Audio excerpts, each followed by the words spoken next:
Tubuh tua Luo Yanchen bergetar sedikit, dan dia menatap pemandangan di depannya dengan saksama. Mengejutkan sekaligus mengasyikkan. Ledakan dentuman, suara-suara rendah kuno terdengar dari dalam celah, dan setiap suara menusuk jantung Luo Yanchen, membuatnya tak bisa tenang. Tekanan itu perlahan meningkat, dan ia merasa panik tanpa sebab. Setelah sekian lama, suara yang dalam itu semakin jelas, dan retakannya terjalin dengan berbagai pola kuno yang rumit. Bahkan Luo Yanchen, yang telah mencapai ranah Kaisar Semu, tidak dapat memahami artinya dan merasa itu sangat mendalam. Ledakan, terdengar suara keras, dan sesuatu muncul di celah itu, muncul dari dasar, mencoba naik tinggi ke langit dan melihat cahaya siang lagi. Hal-hal yang terkubur di dasar lautan kabut, setelah entah berapa abad, akhirnya akan muncul hari ini. Sebuah lempengan batu besar berwarna hitam perlahan naik ke udara. Lempengan batu itu ditutupi dengan bercak-bercak tanda waktu, retakan yang tak terhitung jumlahnya, dan pesona kuno dari perubahan. Donglong-donglong, semakin banyak batu tulis muncul dari retakan, semuanya berwarna sama, dan semuanya mengandung energi khusus. Hanya dalam beberapa tarikan napas, ribuan lempengan batu sepanjang 10.000 kaki muncul, dan jumlahnya terus bertambah. Apa? Melihat ini, Luo Yanchen tertegun. Awalnya, ia ingin meraih lempengan batu di udara untuk melihat apakah ada peluang. Namun, permukaan lempengan batu itu ternyata memiliki kekuatan luar biasa yang tak tergoyahkan oleh orang biasa. Untungnya, Luo Yanchen menyadari ada yang tidak beres dengan lempengan batu itu dan tidak memegangnya dengan paksa, melainkan segera menarik tangannya. Jika tidak, ia akan terluka oleh energi khusus yang mengalir keluar dari lempengan batu itu, yang dapat berakibat fatal. Dalam sekejap mata, jumlah lempengan batu telah melampaui 10.000. Dilihat dari situasinya, tidak ada tanda-tanda akan berhenti. Keributan di sini sungguh luar biasa, dengan pola-pola yang kacau dan energi yang melonjak. Bahkan dari jarak yang sangat jauh, seseorang dapat mendeteksi sedikit sesuatu yang tidak biasa. Setelah keberadaan teratas di surga ke-9 menangkap fluktuasi hukum yang tidak biasa, karena penasaran, ia bergegas mendekat. Saya tidak bisa tenang kecuali saya mengungkap akar permasalahan ini. Lebih dari 10 hari berlalu, dan area di mana retakan yang mengejutkan itu berada dipenuhi dengan lempengan batu yang tak terhitung jumlahnya. Bum bum bum, didorong oleh kekuatan tak kasat mata, pola-pola kuno yang melekat pada lempengan batu tersebut diaktifkan dan mulai bergerak, masing-masing menghubungkan ujung ke ujung dengan batu-batu di dekatnya. Hanya dalam waktu setengah jam, batu-batu besar ini membentuk jalan yang tak berujung. Jalan itu lebarnya sekitar 1.000 kaki, dengan pilar-pilar besar menjulang ke langit di kedua sisi, tersusun secara teratur, hikmat dan bermartabat. Cahaya spiritual sesekali muncul dari permukaan pilar raksasa, menceritakan masa lalunya yang misterius. Banyak sudut yang masih menyimpan jejak sejarah, yang merupakan perubahan yang amat sangat. Situasinya belum berakhir, ada sesuatu yang muncul dari dasar retakan di lautan kabut. Kapan? Suara rendah yang mirip dengan suara logam yang berbenturan datang dari retakan itu, seperti riak air, membentang sejauh ribuan mil. Sebuah istana yang sangat megah dan kuno muncul. Tinggi istana ini setara dengan langit. Dibandingkan dengan istana kuno ini, gunung-gunung dan sungai-sungai yang menjulang tinggi di dunia sangatlah kecil, paling tinggi hanya setinggi anak tangga. Istana kuno itu melayang hingga ke ujung jalan, bermekaran dengan kecemerlangan yang menyilaukan dan mempesona, seolah-olah cahaya ribuan bintang berkumpul bersama, berwarna-warni, menyebar ke segala arah, meliputi wilayah bermiliar-miliar mil. Pemandangan spektakuler itu menggemparkan Luo Yanchen, salah seorang anggota keluarga kekaisaran Lin Qian, sedemikian rupa sehingga ia tertegun, matanya terbelalak lebar, terkejut dan tak dapat berkata-kata. Menatap jalan kuno dan misterius ini dari kejauhan, Luo Yanchen merasa sangat tak berarti, seolah-olah ia telah menjadi sehelai daun dakwit, yang mengapung di lautan luas. Hanya ombak kecil yang akan menenggelamkan dan menelannya sepenuhnya, tenggelam ke dasar laut yang dingin dan gelap. Ada lebih dari satu istana kuno. Terdengar suara lain, dan sebuah istana peri kuno dengan bentuk serupa muncul. Setelah menghitung dengan cermat, jumlahnya ada 9. 9 istana kuno tersebar di sepanjang jalan khusus dan tidak dikenal ini, dan maknanya tidak diketahui. Menendang, kehampaan itu terkoyak, dan seseorang menginjak-injaknya. Dewa Pedang Changgeng, mengenakan jubah brokat berwarna terang, membawa aura pedang yang kuat saat ia muncul, menyebabkan ribuan riak di kehampaan di sekitarnya, dan irama pedang yang kaya memengaruhi semua arah.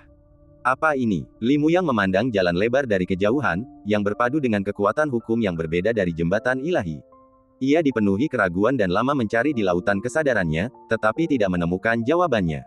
Itu tercatat dalam buku-buku kuno. Sang penjaga monumen, berpakaian kain, dengan rambut abu-abu di pelipisnya dan berdiri dengan satu tangan, tiba-tiba muncul di samping Li Muyang, berbicara dengan hikmat. Aneh sekali. Segera setelah itu, Yan Ze, yang mengambil jurusan seni kuliner, juga datang ke sini. Selama periode ini, ketiga pria besar itu menemaninya, terkadang berdiskusi, terkadang minum dan mengobrol. Hidupnya penuh dengan kesenangan, tanpa kesepian. Pada saat yang sama, di sudut wilayah ini, Chumo, yang tingginya seperti gunung, juga tertarik ke sini. Melihat jalan kuno yang misterius ini, Chumo pasti telah melihat beberapa petunjuk. Ekspresinya sedikit berubah dan ia bergumam, jalan kuno di awal dinasti Yuan, langkah panjang menuju para dewa. Bagaimana ini bisa terjadi jika keduanya menjadi satu? Setelah mengintip beberapa kali, Chumo sangat terkejut dengan apa yang ditemukannya, dan wajahnya menunjukkan gejolak emosi yang sangat jelas. Chumo, yang berasal dari klan dewa kuno, tahu banyak tentang sejarah kuno. Jalan kuno yang disebut-sebut sebagai jalan kuno dinasti Yuan awal merupakan satu-satunya jalan bagi mereka yang memanfaatkan kesempatan untuk mencapai pencerahan di zaman kuno.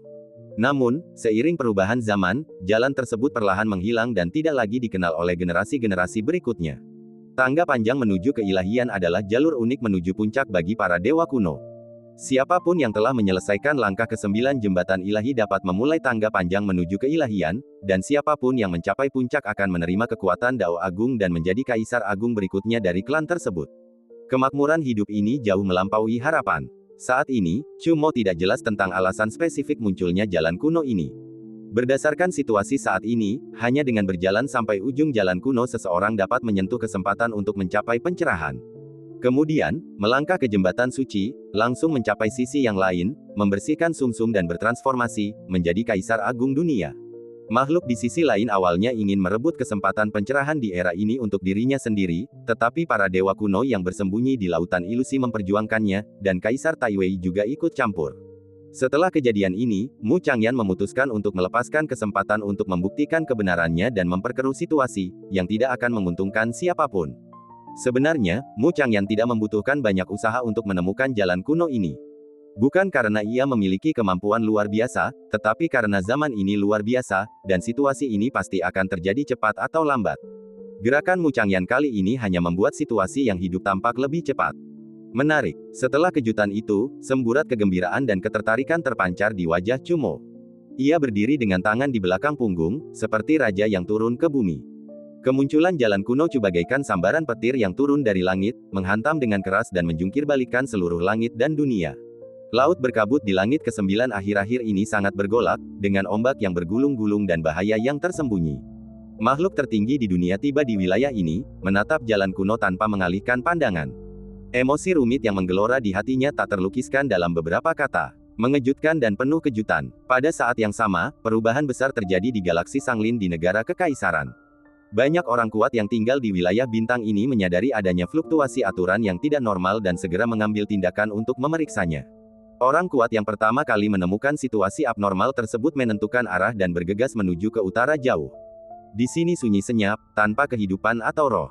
Ribuan bintang layu dan suasana suram menyelimuti setiap sudut. Jika seorang kultivator biasa berada di tempat ini, ia pasti tak akan mampu menahan tekanannya. Beberapa pria kuat bergegas ke sana dan samar-samar melihat kabut tebal yang terjalin dengan hukum-hukum kuno.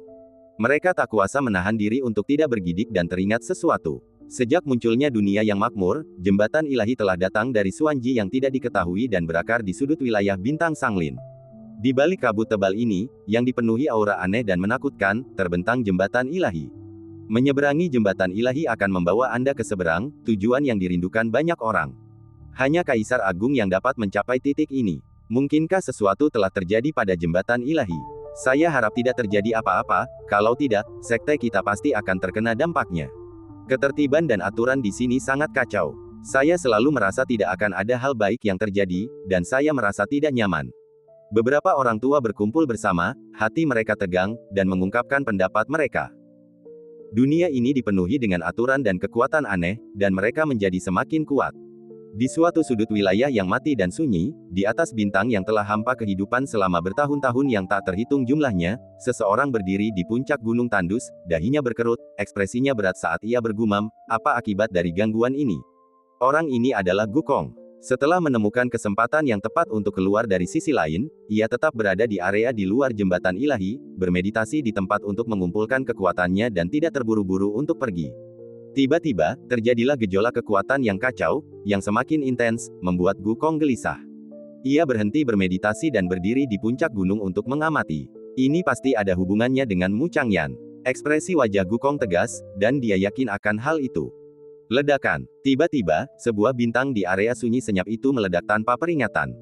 Suaranya begitu keras sehingga mengejutkan orang-orang yang hadir dan membuat mereka segera mencari arah suara itu. Bintang-bintang meledak dan puing-puing beterbangan di mana-mana. Saat pertama semua orang melihat, terdengar suara, ledakan keras lagi dan bintang kedua pun runtuh. Segera setelah itu, deretan bintang yang sunyi dan mati meledak, dan miliaran cahaya misterius memercik ke segala arah, meliputi area yang luas dan menenggelamkan lebih dari separuh area. Beberapa orang kuat yang datang ke dunia ini ketakutan dan segera mundur untuk menghindari terluka oleh sisa kekuatan ledakan banyak bintang.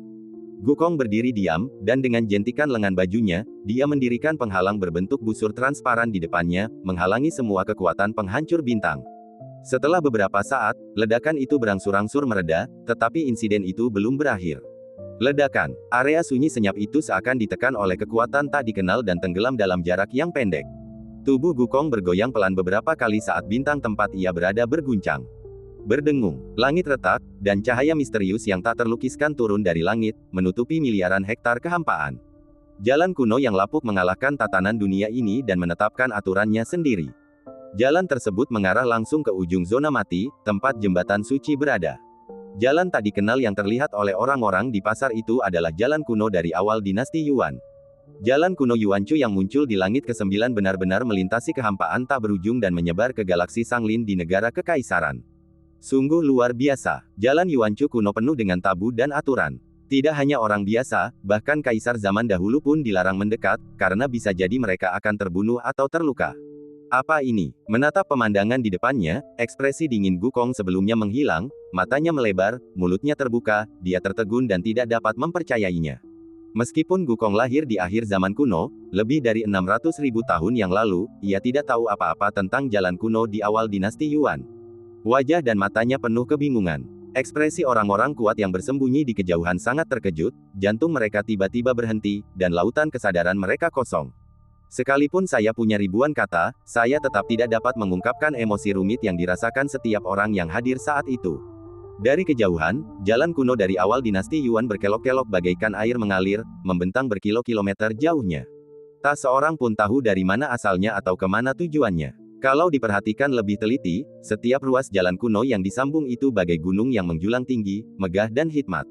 Desir. Tiba-tiba, seberkas cahaya khusus melintas. Hanya Gukong yang menyadari keanehan ini. Ia menekan kegelisahan di hatinya, menyipitkan mata sedikit, mengamati dengan saksama, dan membuat beberapa penilaian. Bukti kesempatan. Dengan penglihatan Gukong, ia benar-benar yakin. Setelah mencapai suatu kesimpulan, kilatan kejutan melintas di matanya, dan ia bergumam pada dirinya sendiri dengan suara rendah. Mengapa kesempatan konfirmasi yang seharusnya ada pada hari ke-9 muncul di sini? Apa yang kulihat di hadapanku tampaknya sebuah lorong. Apa asal-usulnya? Apa fungsinya? Banyak pertanyaan memenuhi benak Gukong, membuat alisnya berkerut, ekspresinya serius dan bingung. Matanya terpaku ke arah itu, tak mampu berpaling lama-lama, ingin sekali mendapatkan jawaban yang akurat. Bintang-bintang yang tak terhitung jumlahnya meledak di zona mati, dan hukum-hukum yang tidak biasa mengacaukan situasi, menciptakan keributan besar yang mustahil disembunyikan. Seiring berjalannya waktu, semakin banyak penggarap rantai bergegas ke galaksi Sanglin, mencari penyebab spesifiknya. Hanya dalam beberapa bulan, kabar tentang insiden ini menyebar ke seluruh wilayah makmur di negara kekaisaran. Tak lama kemudian, kabar ini pasti akan menggemparkan seluruh jagat raya. Apa ini? Ya Tuhan, luar biasa. Saya telah mencari buku-buku kuno yang tak terhitung jumlahnya dan tidak menemukan satu petunjuk pun. Saya tidak tahu asal-usul benda ini. Jika ada teman yang bersedia membantu saya memecahkan misteri ini, saya ingin memberikan hadiah sebagai tanda terima kasih. Bahkan dari kejauhan, aku masih bisa merasakan tekanan mengerikan yang datang dari arah itu. 10 tahun yang lalu, aku menginjakkan kaki di alam yang sejati dan cukup beruntung untuk mengamati jejak sisa-sisa kaisar kuno, tetapi itu tidak semenakutkan ini.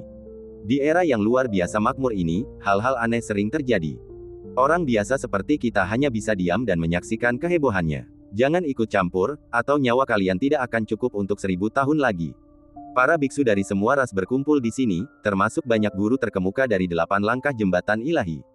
Klan-klan kuno utama mengirim pejabat-pejabat tingkat tinggi untuk menyelidiki situasi tersebut, dan mereka semua terkejut ketika melihat situasi ini. Sekalipun mereka berada pada jarak yang sangat jauh, semua orang masih bisa merasakan tekanan mengerikan dari hukum kuno itu, dan mereka pun ketakutan dan ngeri. Setelah berita kejadian ini tersebar, orang-orang yang berkuasa di klan kuno abadi mencium sesuatu yang tidak biasa dan mengirim orang untuk menyelidiki, dan menanggapinya dengan sangat serius. Beberapa hari kemudian, para tetua klan kuno berkumpul untuk membahas masalah ini secara rinci. Mereka memeriksa banyak buku kuno tetapi tidak menemukan apapun. Suasana di aula pertemuan besar itu menjadi sangat membosankan, dan ekspresi keraguan berangsur-angsur meningkat di wajah setiap orang. Badai datang. Setelah lama terdiam, seorang leluhur tua dari sebuah klan kuno mendesah dan tampak khawatir. Era baru penuh dengan bahaya dan peluang. Menghadapi situasi seperti itu, bahkan klan kuno yang abadi pun terancam kehancuran dan tak bisa menjauh dari dunia. Bagaimana mungkin mereka tidak khawatir? Wilayah Bintang Sanglin menjadi sangat ramai, dan orang-orang berpengaruh dari berbagai lapisan masyarakat datang ke sini setelah mendengar berita itu. Meskipun mereka tahu tidak ada peluang, mereka tetap ingin menyaksikannya dengan mata kepala sendiri.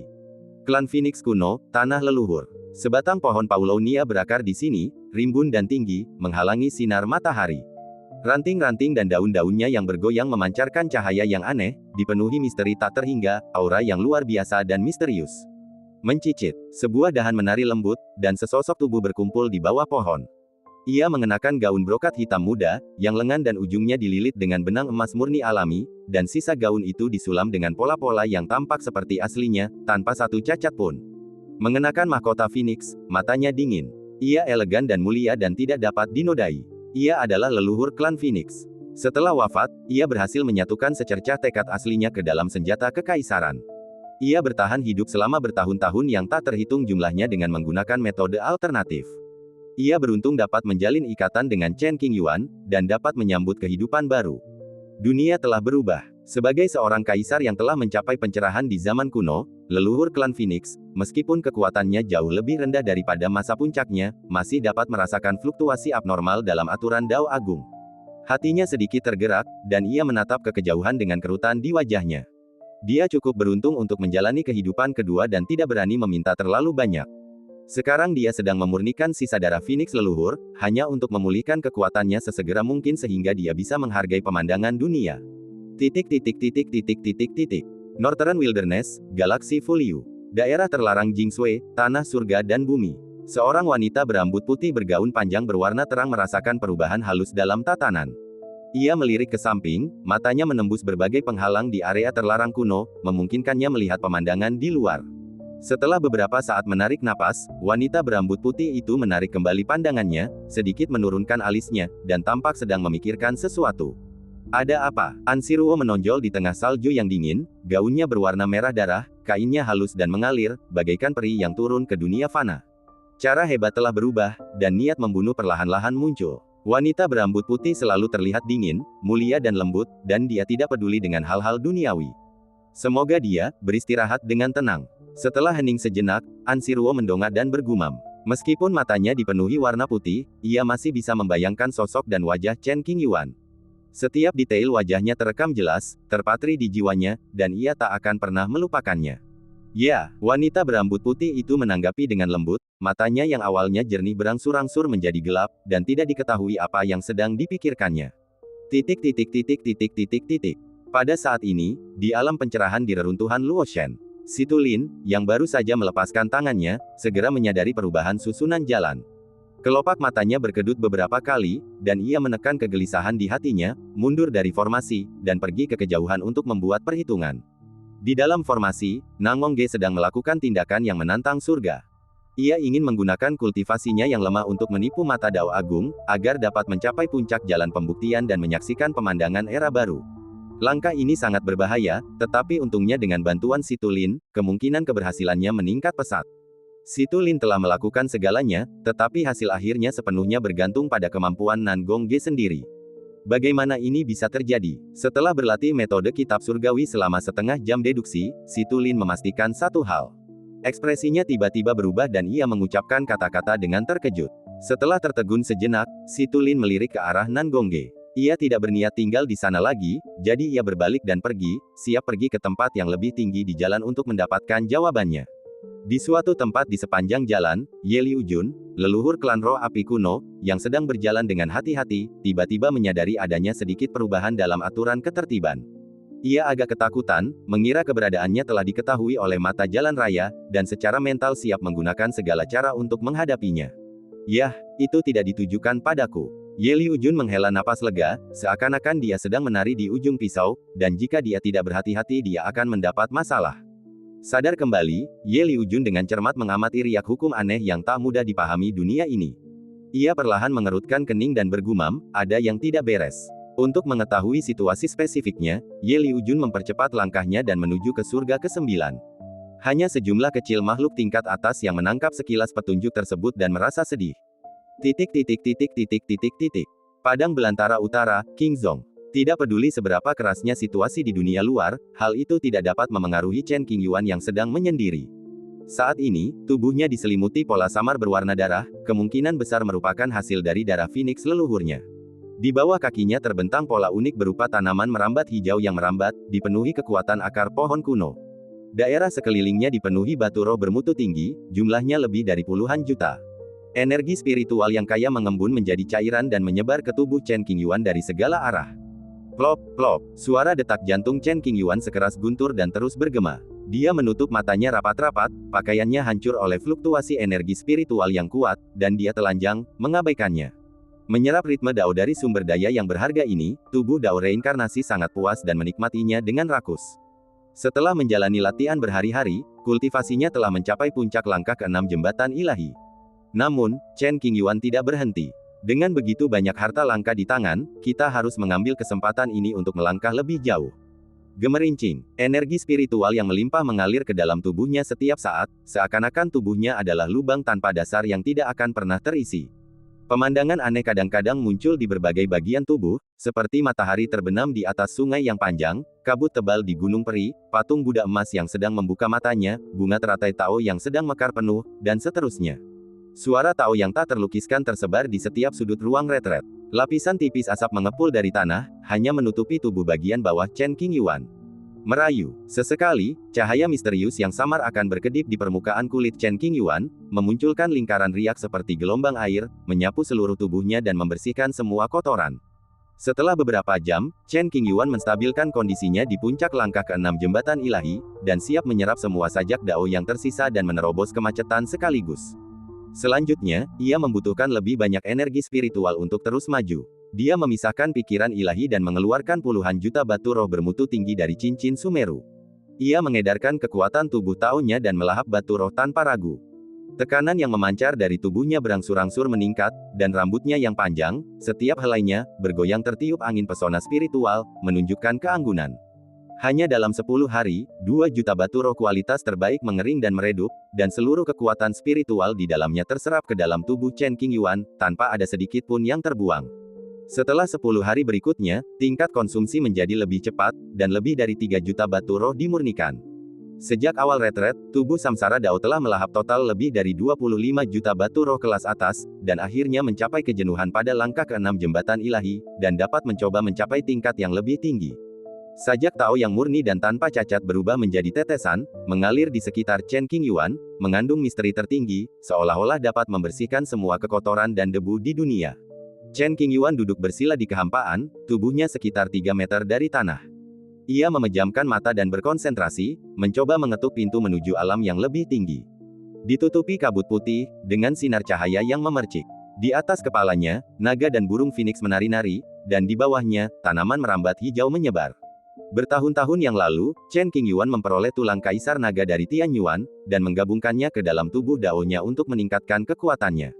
Kali ini, ia memurnikan darah leluhur Phoenix dan menyadari jejak Dao asli klan Phoenix. Berbagai kekuatan Tao menyatu, menyebabkan kulit sesekali diselimuti lapisan cahaya merah. Untaian sajak Tao tertinggi menembus ke tengah alis, membawa Chen Qingyuan beberapa langkah lebih dekat ke anak tangga ke-7 jembatan ilahi. Ledakan, ledakan, ledakan. Setiap detak jantungnya sangat keras, seperti palu besar yang memukul genderang perang, bergemuruh. Di dalam ruang kesadaran yang tak kasat mata, Chen Qingyuan mendapati dirinya berada di dunia kabut tebal, yang tepinya tak terlihat. Di depannya berdiri sebuah gerbang batu yang menyerupai gunung raksasa. Gerbang batu itu dibentuk oleh pola-pola Tao yang tak terhitung jumlahnya. Gerbang itu tertutup rapat, menjulang tinggi, dan tak tergoyahkan. Pintu batu ini adalah jalan buntu menuju anak tangga ketujuh jembatan ilahi. Bukalah dan Anda bisa masuk. Ledakan. Setelah menyeduhnya sebentar, Chen Qingyuan memadatkan sajak dao yang terkumpul menjadi satu titik dan membantingnya keras ke pintu batu, mencoba mendorongnya hingga terbuka. Situasi seperti ini perlu dikembangkan langkah demi langkah dan tidak mungkin berhasil sekaligus.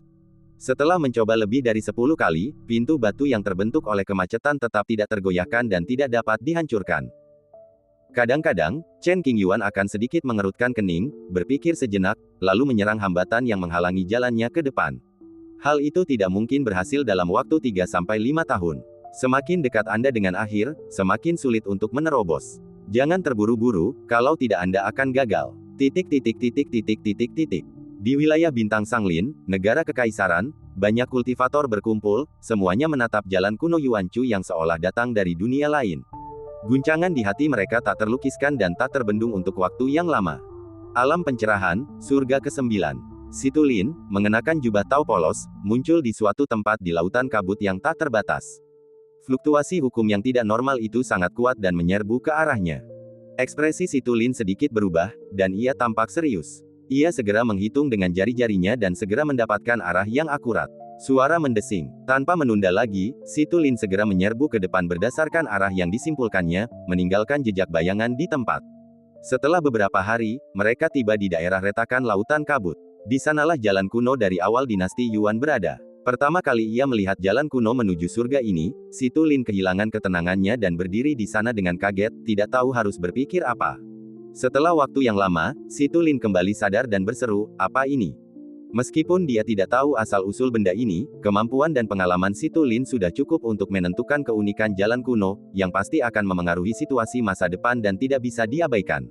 Selain itu, pergeseran kesempatan menuju pencerahan tidak dapat dipisahkan dari jalan kuno ini. Saat ini, Situ Lin hanya memperoleh informasi ini, hatinya bergetar, dan jarang baginya untuk bersikap tenang. Mereka juga ada di sini. Setelah melirik ke sekelilingnya, Situ Lin tidak melihat satupun sosok manusia, tetapi ia menangkap fluktuasi napas Chang Geng Sword Immortal dan yang lainnya. Wilayah lautan kabut itu begitu luas, sehingga meskipun mereka berdua berada di lokasi jalan kuno di awal dinasti Yuan, mereka tidak dapat saling melihat karena jaraknya yang terlalu jauh. Perhatian orang-orang di tempat kejadian masih tertuju pada jalan kuno Yuanchu, dengan ekspresi bingung dan terkejut di wajah mereka. Desir. Setelah Situ Lin tertegun sejenak, dia bergerak mendekati jalan kuno Yuanchu, bermaksud mengamatinya dengan saksama untuk melihat apakah dia dapat menemukan cara untuk menyelesaikan keraguannya. Setelah beberapa saat, jaraknya semakin dekat dan Situ Lin dapat melihat sosok Chang Geng Jianxian dan yang lainnya. Pada saat yang sama, Jianxian dan yang lainnya juga menemukan Situ Lin dan meliriknya pada saat yang sama. Ngomong-ngomong, ini pertama kalinya Jianxian dan yang lainnya melihat Situ Lin. Mereka tidak tahu siapa dia, dan mereka bingung sekaligus waspada, diam-diam bertanya-tanya, siapa orang ini? Di sisi lain, Situ Lin berbeda. Ia sangat memahami hubungan interpersonal Chen Qingyuan, sangat mengenal identitas dan asal-usul orang-orang ini, dan telah mengamati mereka secara diam-diam berkali-kali. Hukum tabu. Saat ini, Situ Lin sedang tidak ingin mengobrol dengan orang lain. Matanya tertuju pada Gulu. Guncangan di hatinya bagaikan letusan gunung berapi, menembus pertahanan psikologisnya dan mencapai ketinggian yang tak terbayangkan. Semua kata di dunia tidak dapat menggambarkan bahkan 1/10.000 dari kemegahan dan kemegahan jalan kuno di awal dinasti Yuan. Di balik jalan kuno itu terbentang kehampaan, penuh dengan tabu-tabu yang mengerikan. Belum lagi orang biasa, bahkan para kaisar agung pun akan bergidik melihat mereka, takut menyentuh mereka dengan sembarangan, takut akan bahaya mendatangkan malapetaka bagi diri mereka sendiri. Begitu banyak hukum tabu yang dikumpulkan di satu tempat. Sebelumnya, Situ Lin tak percaya. Bahkan ketika menyusun kitab suci dan memperhitungkan tabu-tabu serta rahasia-rahasia masa lalu, tidak membuahkan hasil seperti itu. Era ini sungguh luar biasa. Situ Lin menatap setiap jengkal jalan kuno itu, seolah-olah ia tengah menatap gunung yang tak dapat didaki, merasa gembira dan penuh harap. Dia benar-benar ingin melihat masa depan dan melihat sejauh mana perkembangannya. Dia tidak dapat meramalkan seperti apa masa depan kota yang makmur itu. Namun, ia dapat mempertaruhkan segalanya pada kesempatan untuk menjelajahi asal-usul jalan surgawi kuno ini. Intip sejarah dan ungkap rahasianya. Inilah kenikmatan terbesar dalam hidup Situ Lin. Rasa kepuasannya begitu tinggi, jauh melampaui hasrat manusia biasa. Kalau saya sendiri, peluangnya tipis.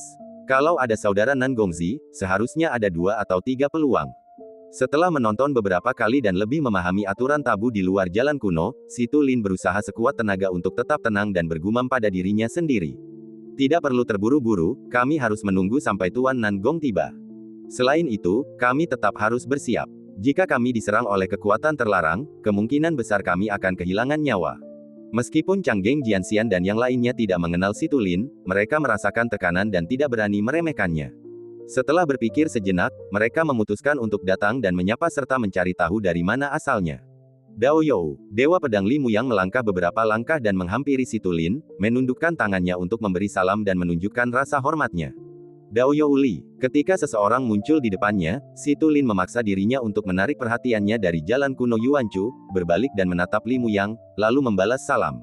Apakah Anda mengenal saya, rekan Taois? Li Muyang sedikit terkejut ketika pihak lain mengungkapkan nama belakangnya. Ketenaran pedang abadi Chang Geng diketahui semua orang di alam semesta. Karena sopan santun, Si Tulin memujinya.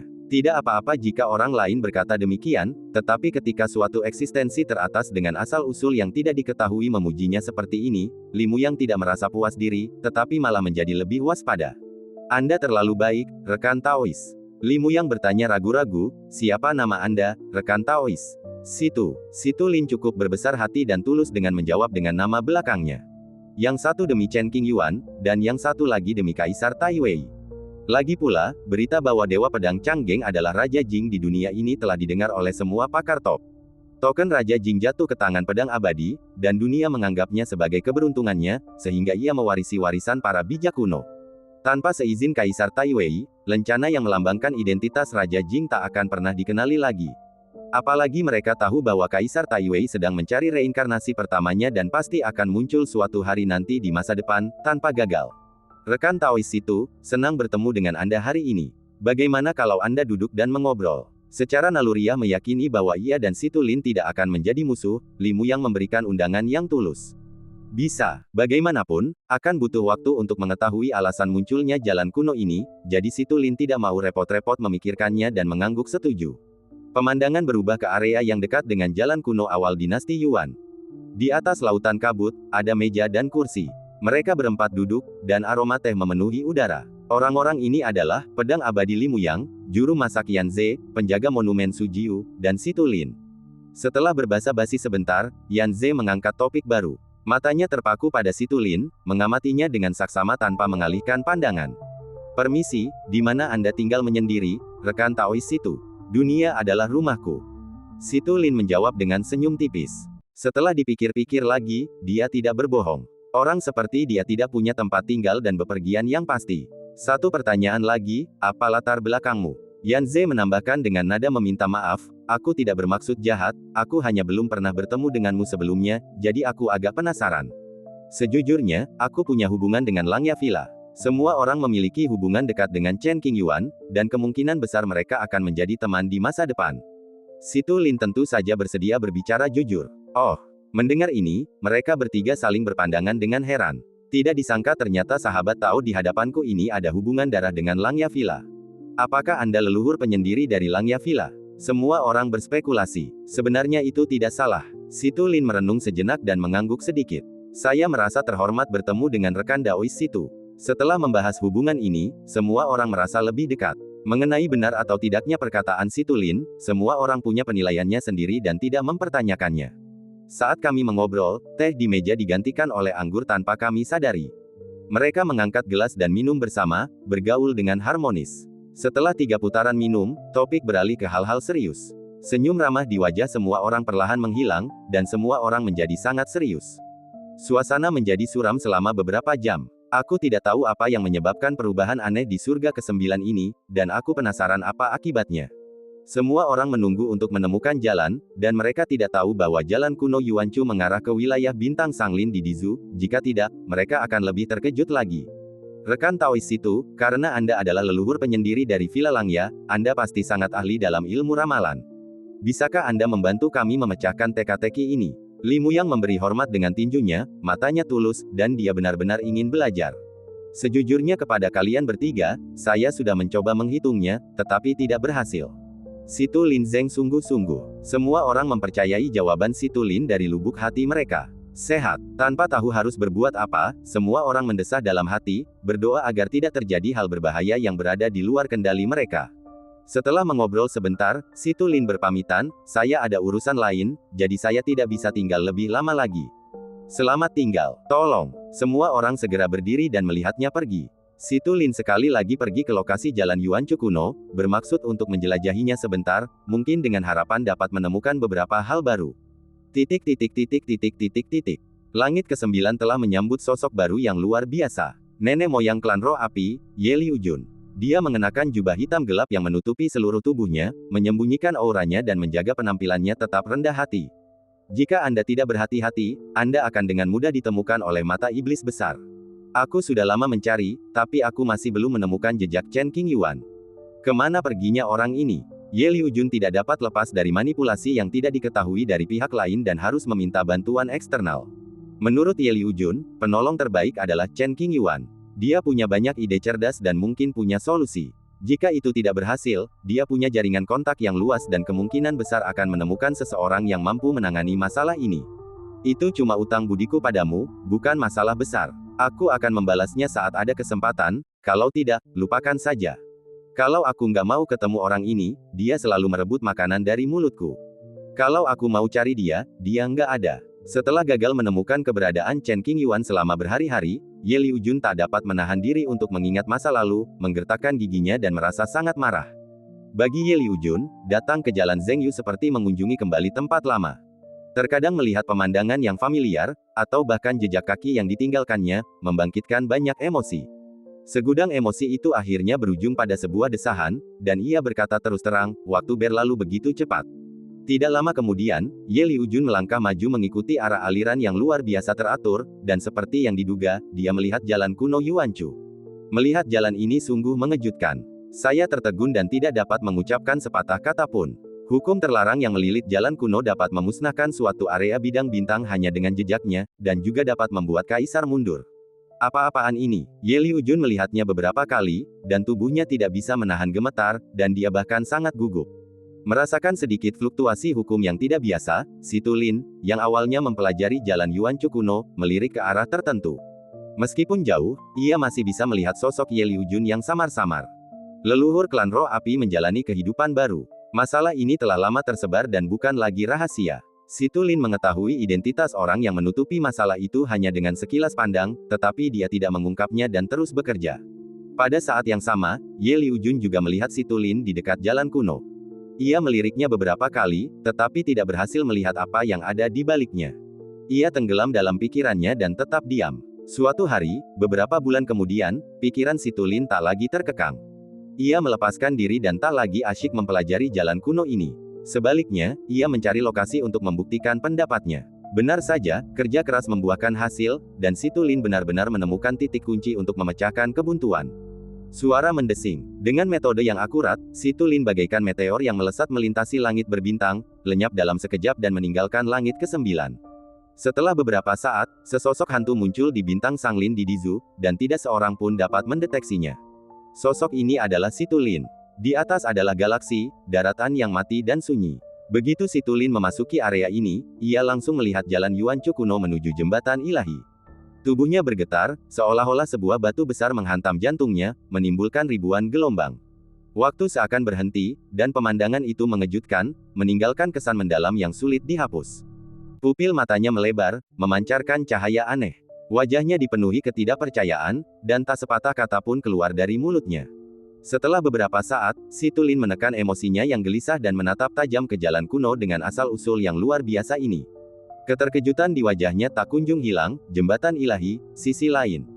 Dengan menggunakan berbagai metode untuk membuat perhitungan, ia menentukan bahwa kesempatan untuk mencapai pencerahan terletak di kekosongan ini, yang terhalang dalam jalan kuno. Jika seseorang ingin menggunakan kekuatan eksternal untuk menerobos jalan kuno dan memanfaatkan kesempatan ini untuk membuktikan kebenaran, bahkan para kaisar zaman dahulu pun tidak akan mampu melakukannya. Itu hanyalah mimpi yang sia-sia. Hanya dengan memulai dari tingkat ke-9 jalan menuju pencerahan, mendaki ke jalan kuno, dan mengandalkan kekuatan absolut seseorang untuk mencapai akhir jalan kuno selangkah demi selangkah, seseorang dapat memperoleh kesempatan dan menjadi penguasa era ini. Ini pertama kalinya aku melihatmu dalam hidupku. Setelah waktu yang lama, Si Tulin mendesah. Setelah tertegun sejenak, ia melangkah maju dan mengamati pemandangan di depannya dengan jelas. Pemandangan itu persis sama dengan jalan kuno di langit ke-9. Ia telah melewati batas spasial dan memengaruhi peraturan lalu lintas. Ketika Si Tulin pertama kali melihat prestasi besar Kaisar Qi Heng, dia tidak linglung dan terkejut seperti sekarang. Tidak dapat diprediksi apa yang akan terjadi selanjutnya. Setelah terdiam sejenak, Si Tulin merasa seolah ada sesuatu yang mengganjal di hatinya, seberat gunung. Suasana di ruangan itu semakin kacau, dan tak seorang pun bisa memahaminya. Ruangan itu diselimuti kabut tebal dan membingungkan. Dalam sekejap mata, 5 tahun berlalu. Kisah jalan kuno di awal dinasti Yuan menyebar ke seluruh surga dan seluruh alam, menimbulkan sensasi besar dan menarik banyak sekali kultivator untuk membahasnya. Beberapa individu yang mengaku luar biasa, menyadari sepenuhnya bahwa jalan kuno dipenuhi dengan hukum-hukum kuno dan mengerikan, tetap berani mengambil tindakan. Mereka mengendalikan prajurit Dao untuk menyentuhnya dari jarak yang sangat jauh. Seperti yang diduga, para prajurit Tao teratas di dekat jalan kuno Yuanchu langsung hancur berkeping-keping, bagaikan tahu lunak dan empuk yang diremas oleh tangan besar, tanpa ada bagian yang utuh. Adapun kultivator yang mengendalikan para prajurit Tao, ia menderita serangan balik dari hukum terlarang dan tidak dapat melarikan diri. Ia berjuang beberapa kali sebelum akhirnya meledak dan mati. Kabut darah menyebar di udara, yang sangat menyedihkan. Sejak saat itu, tak seorang pun berani menyentuh jalan kuno itu lagi. Semua makhluk kuat yang memiliki gagasan serupa meninggalkan gagasan itu tanpa terkecuali, merasakan gelombang ketakutan dan bersyukur telah lolos dari bencana ini. 5 tahun kemudian, persaingan di berbagai tempat menjadi semakin ketat. Kemunculan jalan kuno di awal dinasti Yuan tampaknya telah meningkatkan konsentrasi energi spiritual di surga dan seluruh alam, dan peluang yang diciptakannya juga meningkat secara signifikan. Kota ini makmur dan bintang-bintang bersinar. Meskipun tidak peduli berapa banyak kesempatan yang dimiliki seseorang, seseorang tidak dapat mengejar segelintir monster tingkat atas, tetapi hal-hal yang menentang takdir dan mengubah takdir seseorang memang sering terjadi. Terutama para biksu di alam jembatan ilahi, yang muncul satu demi satu seperti jamur setelah hujan. Dahulu kala, aturan-aturan Dao besar sangat terbatas, dan sangat sulit untuk menerobosnya. Jumlah master jembatan ilahi yang kuat juga sangat sedikit. Saat ini, setiap kultivator Mahayana dengan sedikit bakat yang berusaha memperoleh pengalaman dan memperoleh kesempatan, kemungkinan besar akan mampu menembus ambang batas dan mencapai alam jembatan ilahi. Tuan Niu, apakah Anda benar-benar tunggangan yang mulia? Di suatu tempat di Northern Wilderness, sekelompok setan duduk mengelilingi seorang pria kekar, mata mereka penuh dengan rasa hormat, dan mereka berbicara dengan hati-hati, takut menyinggung perasaannya. Omong kosong, ini tidak mungkin salah. Ia disebut Dewa Niu, dan wujud aslinya adalah seekor lembu tua. Dulunya ia hanyalah seekor lembu biasa yang masa hidupnya telah habis. Saat hendak dibunuh, ia beruntung bertemu Chen Qingyuan, dan roda nasibnya pun mulai berubah. Sapi tua itu memiliki nama lain yang diberikan oleh pemimpin klan Lin Changsheng, nama keluarganya adalah Qing dan nama pemberiannya adalah Haoyang. King Haoyang baru-baru ini meninggalkan sekte Qing untuk berlatih dan mendapatkan beberapa pengalaman. Ia merekrut sekelompok saudara iblis dan menghabiskan waktu luangnya dengan minum-minum dan menyombongkan diri. Sungguh suatu berkah yang luar biasa bisa mendampingi yang mulia. Para monster menunjukkan ekspresi iri dan tidak memiliki keraguan. Alasannya sederhana, banyak orang tahu tentang tunggangan Chen Qingyuan, sapi kuning. Terlebih lagi, tempat ini dekat dengan sekte Qing, jadi tidak ada yang berani melakukan penipuan seperti itu. Sehat. Mengenang masa-masa ketika ia berjalan bersama tuannya, lembu tua itu menjadi sedih dan amat merindukan tuannya, tidak tahu kapan ia akan bertemu lagi dengan tuannya. Di belahan dunia lain, sejumlah orang jenius telah membuat nama besar bagi diri mereka. Zhu Wulang, Tang Waner, Yun Qingmo. Ketiganya adalah murid langsung Chen Qingyuan. Ia hanya mengajarkan dasar-dasar di awal, tetapi tidak mengganggu jalan mereka selanjutnya, membiarkan mereka berkembang sendiri. Zhu Wulang memiliki bakat tertinggi dan tubuh yang sempurna, satu-satunya di dunia. Dalam beberapa tahun terakhir, kondisi Zhu Wulang agak aneh. Beberapa gambaran samar muncul di depan matanya, yang merupakan pengalaman masa lalunya. Situasi ini bukanlah hal yang buruk, itu berarti kekuatan jiwanya tumbuh lebih kuat dan kekuatannya akan meningkat pesat. Tentu saja, tempat yang paling ramai tetaplah wilayah Zhengyu. Semakmur apapun wilayah lain, mereka jauh lebih rendah. Belakangan ini, teras Tongtian di Jalan Zhengwu tidak sestabil sebelumnya. Aturan-aturannya berantakan, dan riak-riak aneh sering muncul, yang seharusnya menjadi semacam pertanda. Keadaan ini berlangsung lebih dari 10 hari, semakin parah dan membuat khawatir banyak sekali biksu. Ada 3 penanda batas yang berdiri di setiap Tongtiantai. Orang-orang di dalam penanda batas tengah bergelut dengan hantu yang dibentuk oleh aturan-aturan khusus. Ketika mereka tiba-tiba ditarik mundur oleh suatu kekuatan yang dahsyat, tubuh mereka tidak dapat bergerak, wajah mereka dipenuhi dengan keterkejutan dan kepanikan. Swosh, swosh, swosh. Dalam waktu setengah batang dupa, semua orang yang berada di dalam penanda batas terlempar keluar. Fenomena aneh ini membuat banyak Master Top bingung, sedih dan khawatir. Saya khawatir sesuatu yang besar akan terjadi. Menjauhlah demi keselamatan. Apa sebenarnya yang sedang terjadi? Hal yang sama terjadi di setiap wilayah Jalan Zhengwu, dan tidak ada kedamaian. Ledakan. Tiba-tiba terjadilah ledakan yang mengguncang langit. Sebuah peristiwa yang menggemparkan dunia baru saja terjadi. Bahkan akan menjadi titik balik dalam sungai waktu yang panjang, sebuah tonggak sejarah yang belum pernah terlihat sebelumnya selama bertahun-tahun. Menara Tongtian runtuh. Ini bukan Tongtiantai dari alam tertentu, tapi dari semua alam. Melihat pemandangan di depan mata mereka, tak seorang pun bisa tetap tenang. Mereka semua ngeri dan tak percaya. Menara Tongtian, yang sangat penting, runtuh secara tak terduga pada era ini. Mustahil. Saya pasti sedang bermimpi. Pemandangan yang terjadi di depan mataku benar-benar ilusi. Banyak sekali orang yang berpikiran demikian dan tidak dapat menerima kenyataan ini. Orang-orang yang paling terkejut bukanlah para kultivator yang baru saja memasuki jembatan ilahi, tetapi para makhluk teratas yang akrab dengan alam verifikasi. Bagaimana ini bisa terjadi? Para leluhur yang berkuasa di klan-klan kuno abadi menyaksikan keruntuhan Tongtiantai dengan mata kepala mereka sendiri, jiwa mereka gemetar dan mereka sangat terkejut. Nenek moyang klan kuno memahami alam pencerahan dan tahu bahwa Tongtiantai adalah fondasi alam ini. Tiba-tiba, teras Tongtian runtuh, membentuk pusaran hukum yang sangat besar. Hal seperti itu belum pernah terjadi dalam buku-buku kuno. Sungguh mengejutkan dan membuat orang-orang memucat dan tak percaya. Dewa Pedang Li Muyang, penjaga monumen, Wang Taohua, Ye Liujun dan yang lainnya semuanya berteriak kaget, beberapa di antaranya sangat ketakutan. Era apakah ini? Di surga ke-8, Wang Taohua, yang mengenakan jubah merah muda, berada dalam suasana hati yang gembira karena dia telah memperoleh beberapa obat suci bermutu tinggi di tempat rahasia terdekat beberapa hari yang lalu. Begitu keluar dari alam rahasia, ia merasakan kejanggalan dalam aturan jalan tersebut, lalu melihat pemandangan runtuhnya teras Tongtian. Ia tercengang dan tertegun. Dengan runtuhnya Tongtiantai, bagaimana dengan ketertiban dan aturan jalan? Bagaimana berbagai kerajaan bisa melewatinya? Banyak orang menahan keterkejutannya dan mulai memikirkan masalah ini. Penanda batasnya masih ada. Meski Tongtiantai telah berubah menjadi reruntuhan, penanda batas masih berdiri tegak di tempatnya, tak bergerak. Begitu penanda batas disebutkan, sesuatu yang tidak terduga terjadi.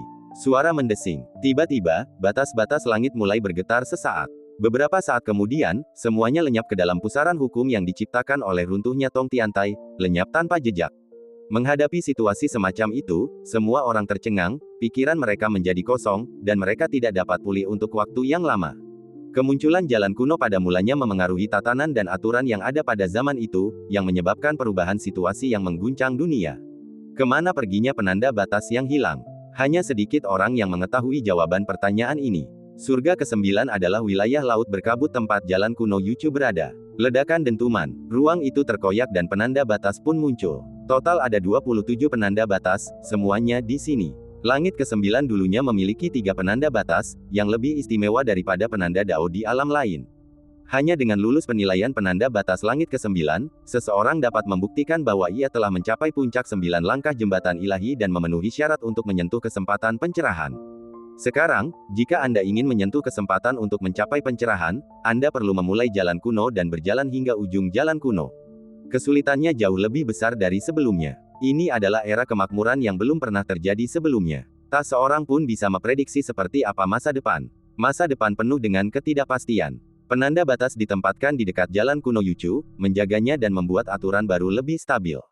Melampaui ekspektasi. Di sudut, Chu Moyi dari klan Dewa Kuno sedang mengamati jalan kuno Cucu. Kali ini, ia melihat 27 penanda batas berkumpul di sana. Wajahnya serius, dan emosi kompleks berupa kejutan dan kebingungan melintas di matanya. Bahkan di zaman kuno, tidak ada yang namanya perpindahan penanda batas. Kehidupan sejahtera itu ibarat mimpi, disertai bahaya besar. Apa yang akan terjadi di masa depan masih belum diketahui.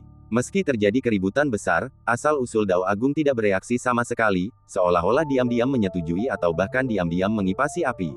Mu Changyan, yang bersembunyi di sisi lain, harus melepaskan kesempatan untuk membuktikan kebenarannya di dunia ini, dan menggunakan metode rahasia untuk mengungkap aturan menjadi seorang kaisar di zaman kuno. Fakta bahwa segala sesuatunya terus berkembang hingga titik ini pasti tidak disebabkan oleh Mu Changyan saja.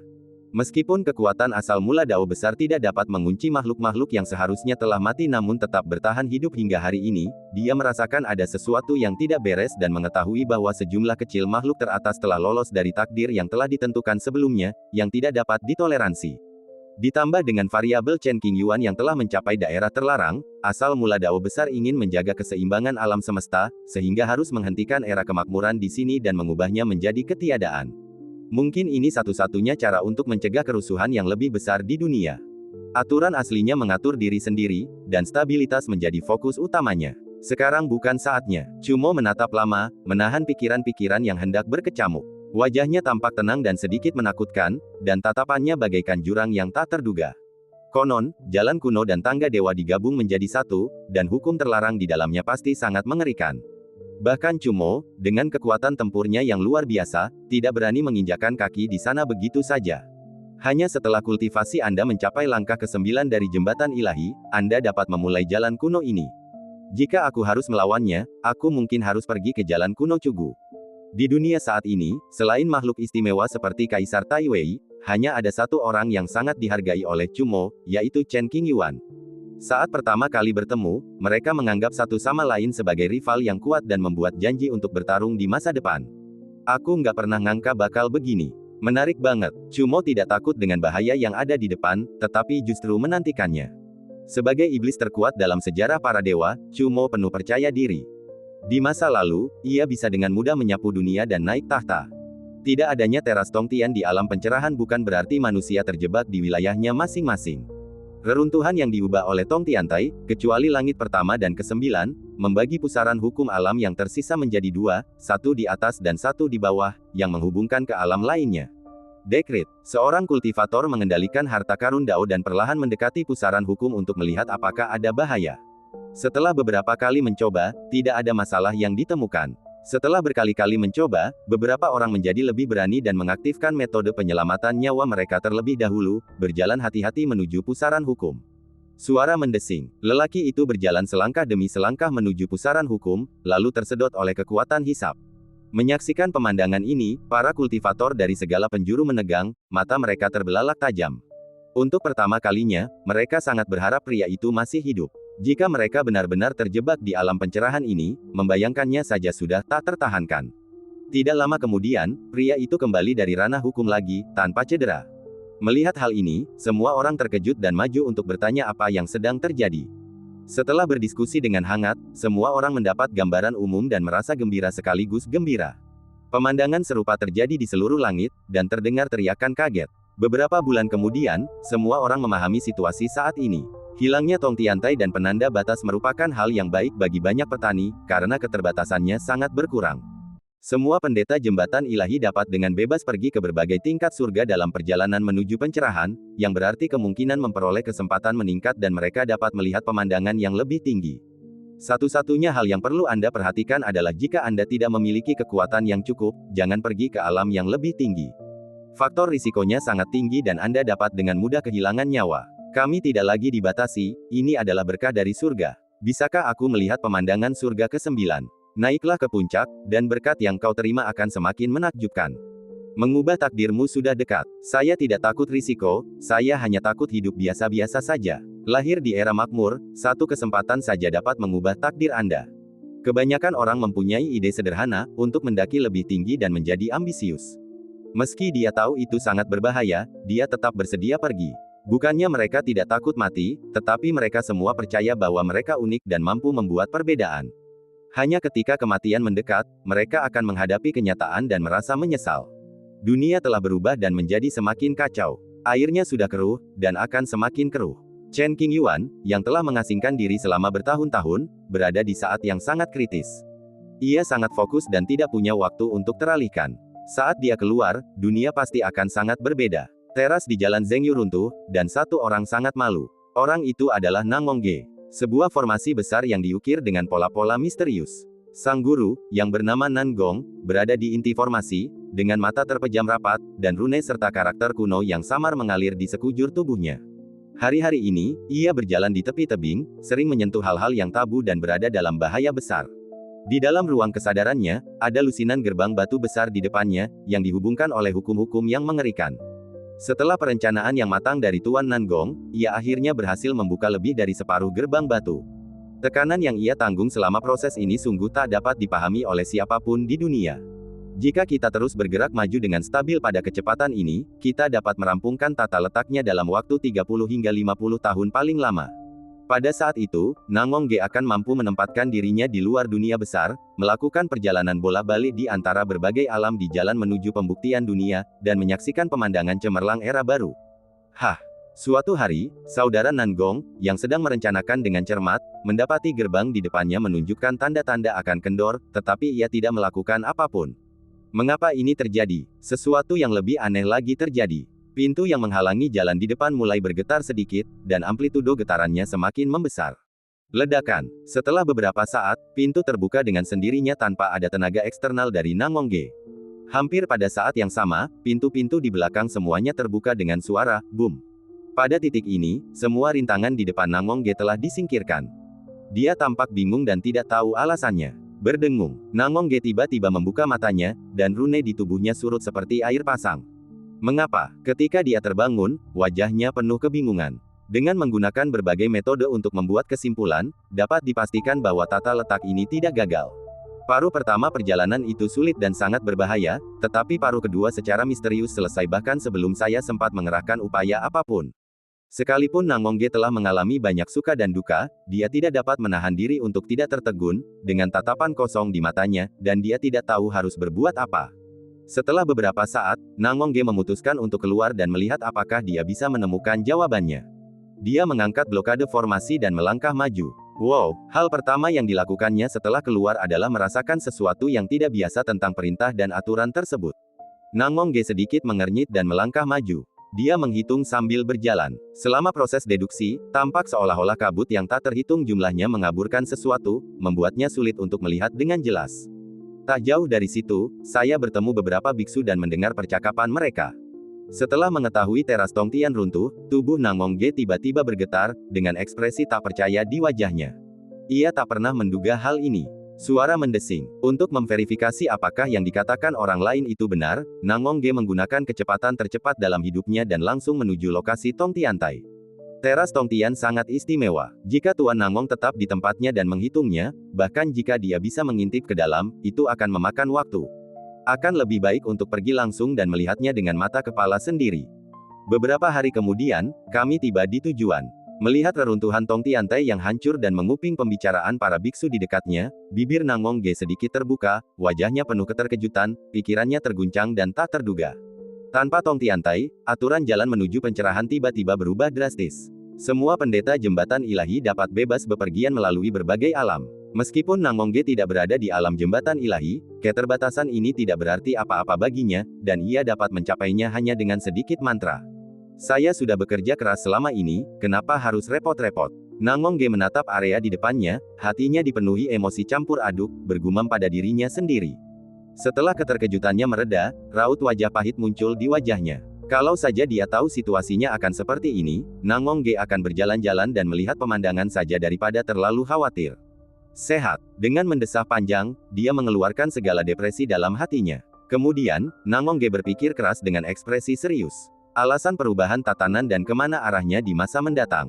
Saya tidak bisa melihatnya. Aturan dunia pencerahan telah banyak berubah, membuat Nangong merasa seperti ada batu besar yang tergantung di hatinya, dadanya sesak dan tertekan, dan dia tidak bisa rileks dalam jangka pendek.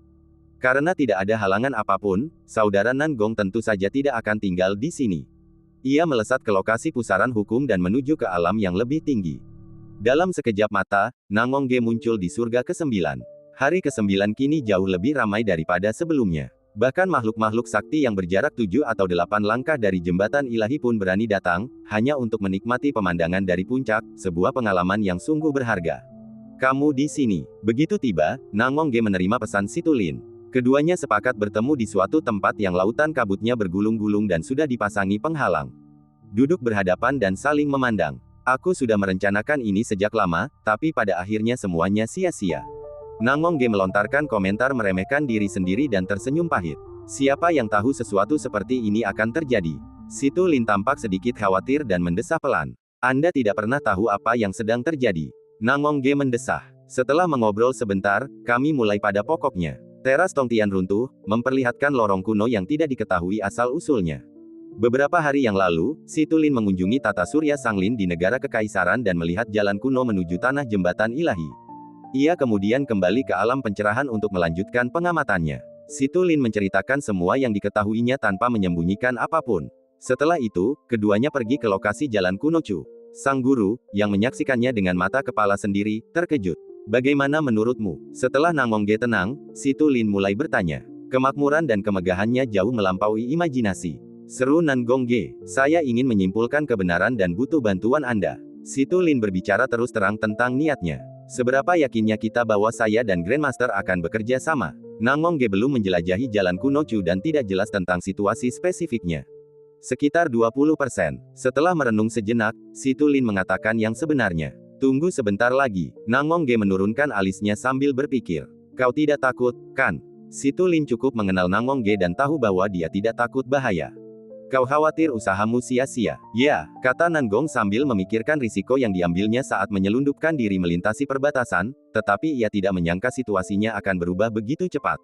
Mungkin setelah beberapa waktu, kita akan dapat mengetahui asal-usul jalan kuno ini tanpa harus melakukan perhitungan yang sangat teliti. Kalau sudah digigit ular, jadi takut sama tali. Baiklah, mari kita tunggu dan lihat. Si Tulin sangat memahami perasaan ini, karena ia telah mengalaminya beberapa kali sebelumnya. Ia sangat tertekan dan diam-diam menyebut dirinya bodoh.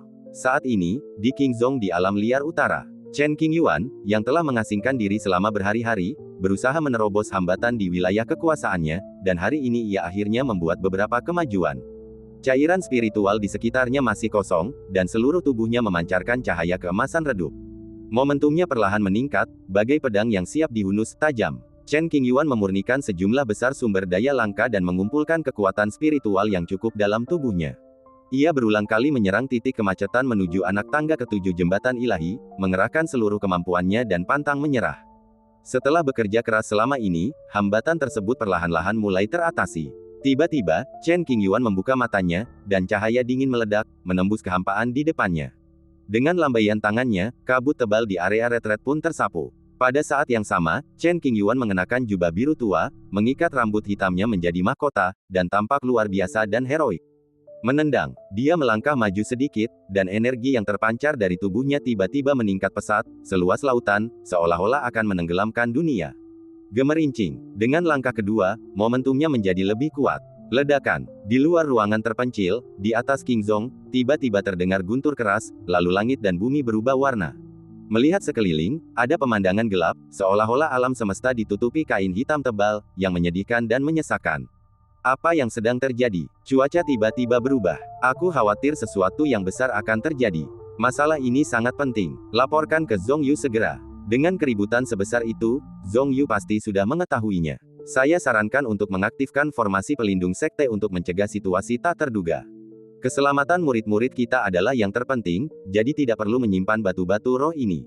Qingzhou terkejut dan panik. Asal-usul tekanan hukum ini masih belum diketahui. Dengan Qingzhou sebagai titik pusatnya, tekanan ini menyebar ke segala arah, memengaruhi puluhan atau ratusan bintang, dan masih menyebar, memengaruhi banyak orang.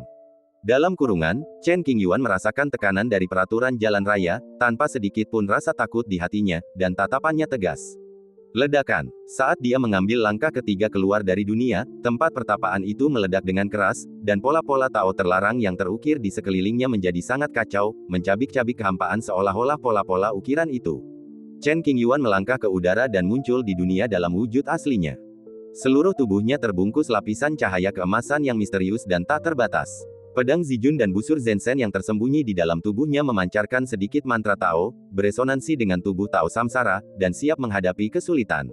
Saya tidak akan pernah menyerah sampai hambatan itu dipecahkan. Ledakan. Kemunculan Chen Qingyuan menunjukkan bahwa ia enggan mundur, yang menyebabkan hukum langit dan bumi menjadi marah. Guntur bergemuruh, seolah meledak di telinga, dan sangat keras. Pada saat ini, semua orang di Sekte Qing mengangkat kepala, tatapan mereka tertuju pada Chen Qingyuan, yang menjulang tinggi di atas awan. Mereka sangat terkejut dan berteriak, "Yang Mulia." Para tetua tamu selalu menyapanya dengan hormat sebagai, "Yang Mulia," dan tidak berani melampaui batas. Beberapa tetua yang memiliki hubungan lebih baik dengan Chen Qingyuan memanggil dengan penuh kasih sayang, adik muda. Paman guru, guru muda. Dari atas ke bawah di Qingzhong, seruan bagaikan gelombang yang bergulung, satu demi satu, dan suaranya mengelilingi langit dan bumi dan tidak menghilang untuk waktu yang lama. Semua orang terkejut menemukan Chen Qingyuan tepat di dalam sekte. Banyak murid sekte yang begitu antusias melihat sosok penting yang dikabarkan itu untuk pertama kalinya, mata mereka dipenuhi kekaguman. Kali ini dunia berubah, dan aturan pun ditekan, itu pasti karena Chen Qingyuan.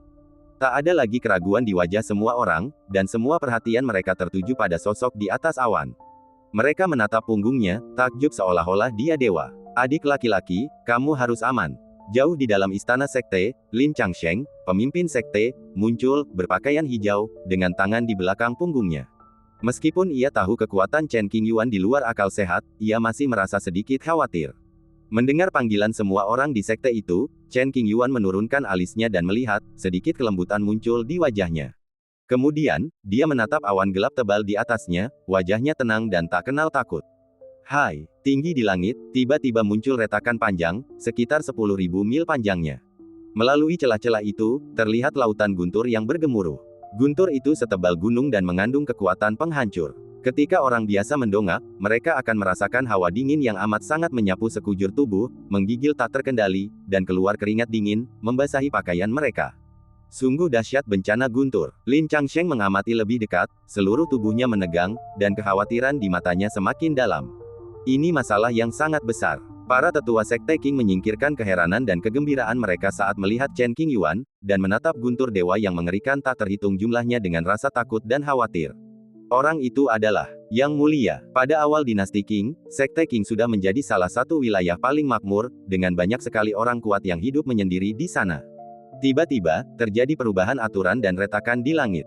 Tak seorang pun bisa mengabaikannya. Mereka bergegas mencari sumber kejadian ini dan melihat Chen Qingyuan di puncak, lalu berteriak kaget. Yang Mulia tinggal di sini. Tak lama kemudian, berita itu menyebar, dan semakin banyak biksu berkumpul di sekitar Qingzhong. Bahkan mereka yang berada jauh pun dapat merasakan kuatnya penindasan. Penindasan ini mungkin berasal dari aturan Tianyu, atau mungkin berasal dari Chen Qingyuan. Yang Mulia, Anda akan segera menerobos kerajaan dan mengatasi kesengsaraan. Di dekat Qingzhong, banyak tetua klan kuno ditempatkan. Mereka tidak berniat jahat, tetapi sedang memikirkan cara menyelesaikan dendam lama, seringkali dengan wajah sedih dan desahan. Aktifkan formasi perlindungan sekte. Para tetua, harap bertindak sesuai aturan. Jangan sampai ada kesalahan. Kekuatan makhluk surgawi semakin menakutkan, mengaduk lautan guntur bagai naga yang mengaum, mengguncang langit dan bumi.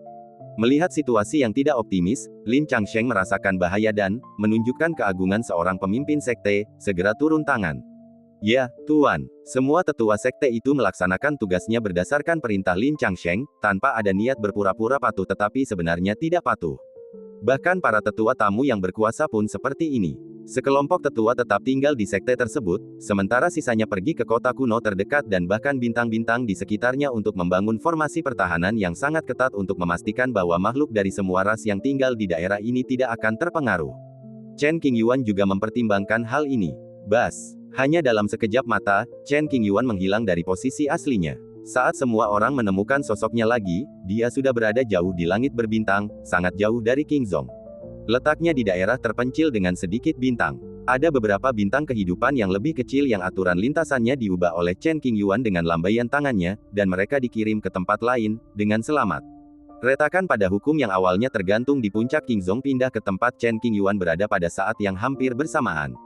Jelaslah mereka datang untuk mengincar Chen Qingyuan, mengurungnya dan membuatnya mustahil baginya untuk melarikan diri. Datang, menatap lautan guntur dan hukum, Chen Qingyuan berteriak keras. Ledakan, mungkin karena mendengar suara provokatif Chen Qingyuan, lautan guntur melanggar aturan dan menjadi sangat ganas, dengan suara gemuruh yang besar. Setelah sekitar setengah menit, retakan pada hukum terus meluas, dan suara guntur menjadi lebih menakutkan. Panjang. Tiba-tiba, sambaran petir bagaikan gunung besar jatuh dari ketinggian dan menyambar Chen Qingyuan dengan kekuatan sedemikian rupa sehingga tampaknya akan mengubur dunia ini.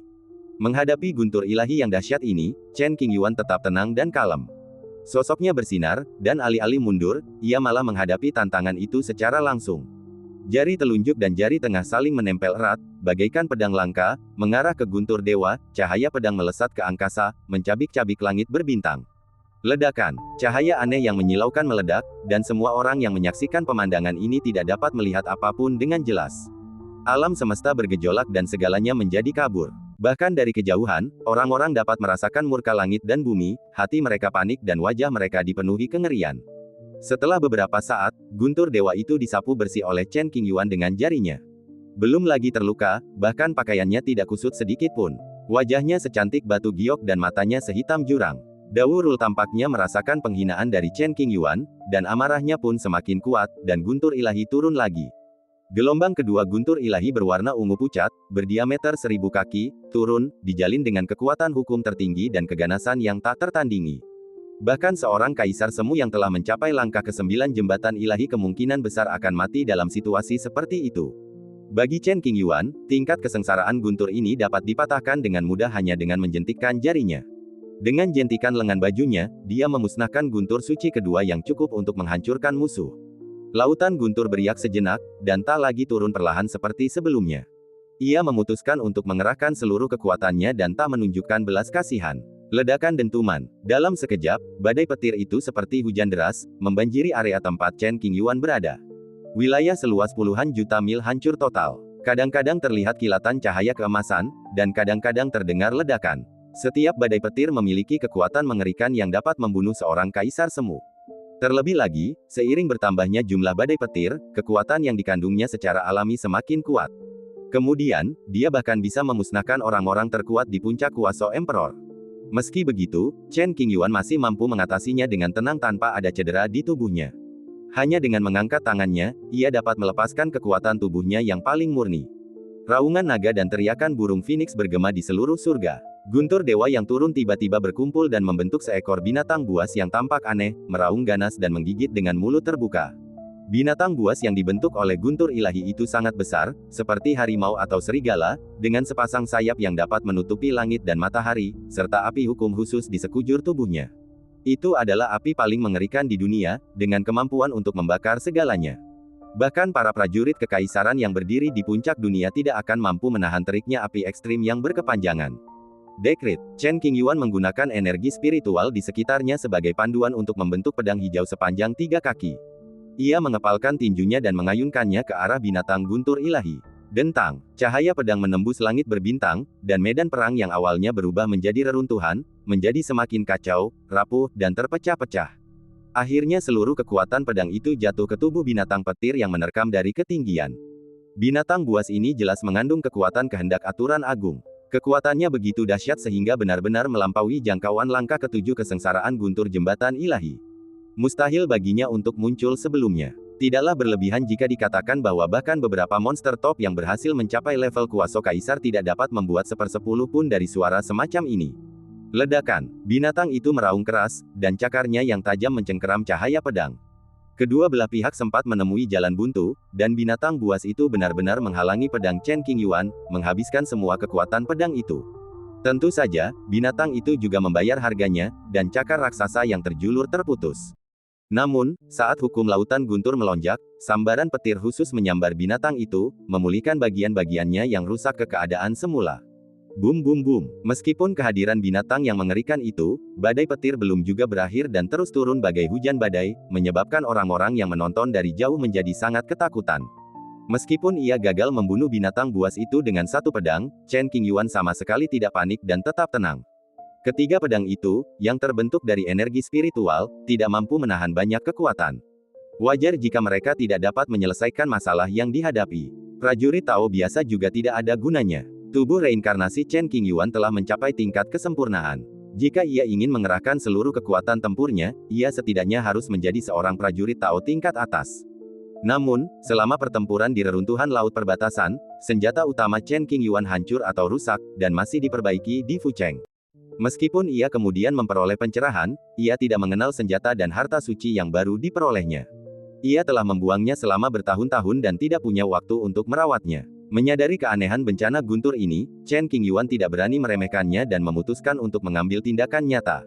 Mengaum, binatang itu meraung dan menerkam lagi. Chen Qingyuan membentuk segel dengan tangannya dan menunjukkan kekuatan magisnya. Cahaya keemasan Tao memancar dari tubuhnya, berubah menjadi perisai raksasa yang menangkal niat membunuh yang tak terhitung jumlahnya. Dengan suara ledakan, binatang buas itu menerkam posisi Chen Qingyuan, tetapi dihalangi oleh perisai cahaya dan bayangan raksasa.